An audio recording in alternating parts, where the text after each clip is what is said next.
Hello everyone, I'm heading out to check on my baby plants in our outdoor unheated greenhouse, and I figured I'd take you along with me this morning to see how everyone's doing. It's currently 32 degrees outside, just at freezing, and let's see how everyone's doing inside.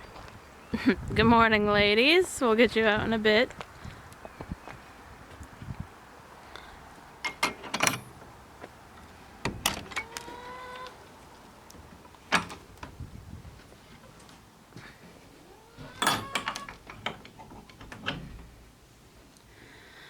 Alright, so at first glance things are looking pretty good in here.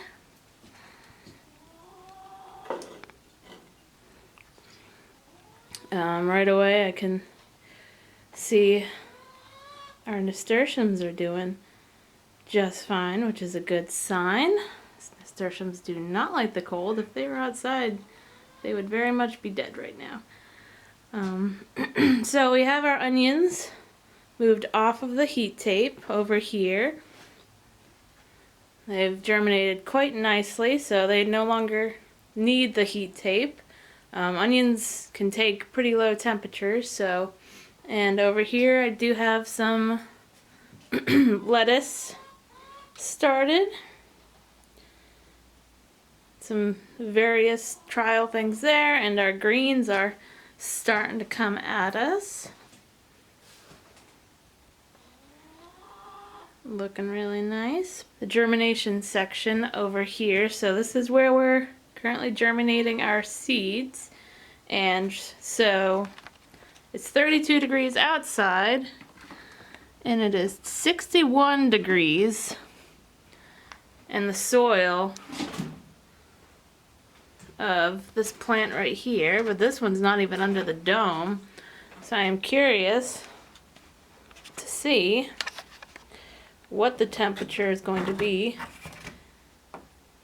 under this one with the dome, since that'll help retain the heat even more. So let's put the dome back on and see what temp gets under the dome here. So we have more onions that were just a little bit later. I have a tray of lettuce that's just starting. Some experimental herb cuttings.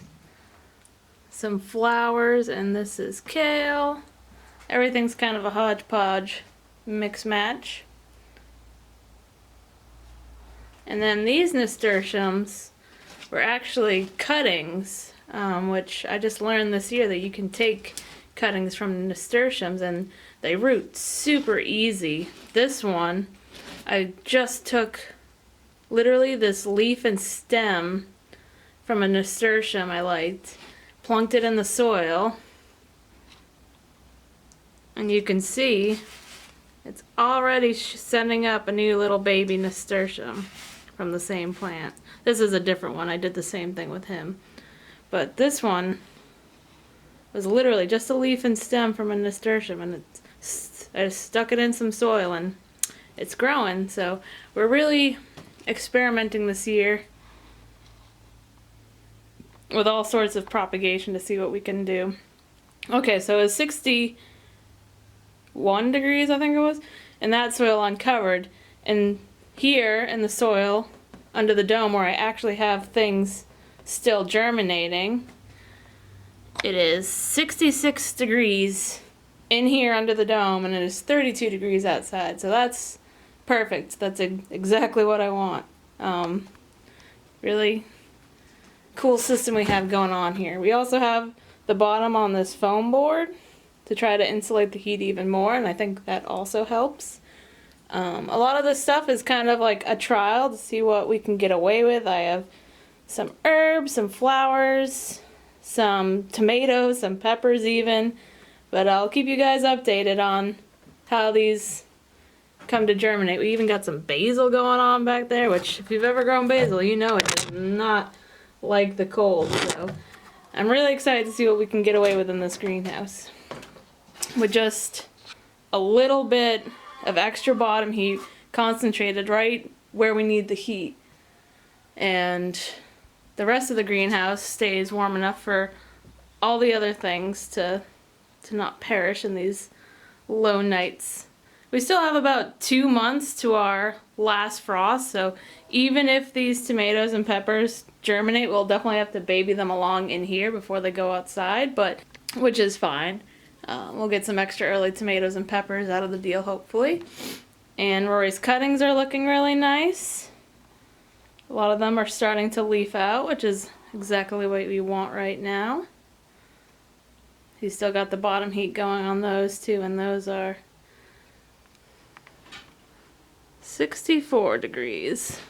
So yeah, just a quick little greenhouse update for you all. 32 degrees outside, 36 degrees in the greenhouse, and 69. Look at that. 69 degrees in my little germination chamber with the assistance of a heat mat, some insulation, and a dome. So this is pretty awesome. So yeah, stay tuned for updates, guys. Thanks for watching. We have this thermometer we keep in the house. So this temperature right here right now is the actual temperature in the greenhouse, and it's able to record the highs and lows for a 48-hour period. It's kind of cool to see how low the temps got and how high the temps got throughout the day. We're currently keeping this indoors so we can monitor while we're inside what it's doing outside.